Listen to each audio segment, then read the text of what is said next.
tema, c'est une aventure qui a commencé, ça fait 37 ans. Et c'est un visionnaire qui a commencé avec cette histoire merveilleuse, qui était maestro José Antonio Abreu, qui la première fois il a convoqué une répétition, il a trouvé 50 pupitres pour faire une orchestre de 100 jeunes. Il a convoqué une première répétition de l'orchestre et ce qui s'est passé, c'est qu'ils sont arrivés 11 personnes pour répéter. À ce moment-là, le maestro il a pensé, il n'a rien ici, il n'a pas une orchestre, je ne peux pas répéter avec 11 personnes. Il a vu les plus gamins d'entre eux, qui est arrivé le dernier, et qui était tellement fier avec son instrument, il s'assoit, il demande pour s'accorder qui lui rend le la. Et le maestro il dit, qu'est-ce qu'il fait ces gamins-là? Comme il est tellement sérieux, il va falloir qu'il répète quand même. Je ne peux pas laisser tomber ça. Il a commencé la répétition et à ce moment il s'est dit, bon, soit j'arrête, soit je continue. Et je suis sur le point de fonder un mouvement d'orchestre. Et là, il a eu la certitude qu'il fallait continuer. Donc les enfants, ils arrivent là, on leur donne un instrument et une formation avec un professeur. Tout ça est gratuit, bien sûr. Et tout de suite, il commence à chanter, l'enfant. Donc dès les premiers jours, il commence à faire la musique. Il doit faire la musique et apprendre en même temps la musique. Donc ils s'apprennent ça et après on leur donne l'instrument musical et ils commencent la formation musicale. Mais aussi il doit jouer dans une orchestre. Même des petits morceaux très faciles, mais quand même ils commencent. Donc on fait la musique dès les premiers jours. Là, ils sont tellement motivés qu'ils continuent, l'enfant, les jeunes, ils continuent pendant sa formation. Il devient de plus en plus attiré pour cette expérience. Les orchestres au Venezuela des jeunes et des enfants, ils répètent tous les jours. Tous les jours, ils répètent de lundi au vendredi et quelquefois les week-ends. Plusieurs fois, on fait des répétitions les week-ends pendant toutes les journées. Aux vacances, on répète. Et là, on profite les jours fériés pour répéter. Et quelques personnes disaient, mais quel est le secret que vous savez? Quel est le secret au Venezuela où il y a les orchestres qui jouent si bien, si accordés, ensemble, tout ça? Mais le secret, c'est le travail. C'est ça.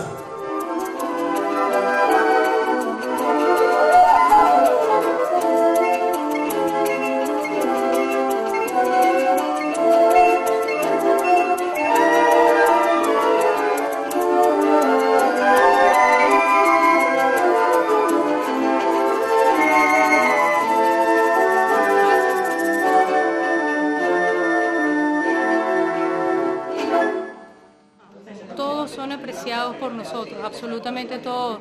Y en este momento el maestro Artaud se convierte en una especie de miembro honorario para nosotros, pues queremos seguir el largo camino de la Orquesta de Flautas Francesas, que tiene 25 años. Nosotros queremos hacer una alianza con ellos y que nuestros jóvenes tengan la oportunidad de compartir su música y su dirección.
suis venu de loin pour jouer ici à la Convention de la flûte à Paris, dans les murs du Conservatoire de Paris, qui est aujourd'hui le conservatoire à vocation régionale, qui à l'époque était le Conservatoire national supérieur de musique, où tous les grands, quand j'étais étudiant ici, j'étais la dernière année à passer son diplôme, son prix ici au Conservatoire.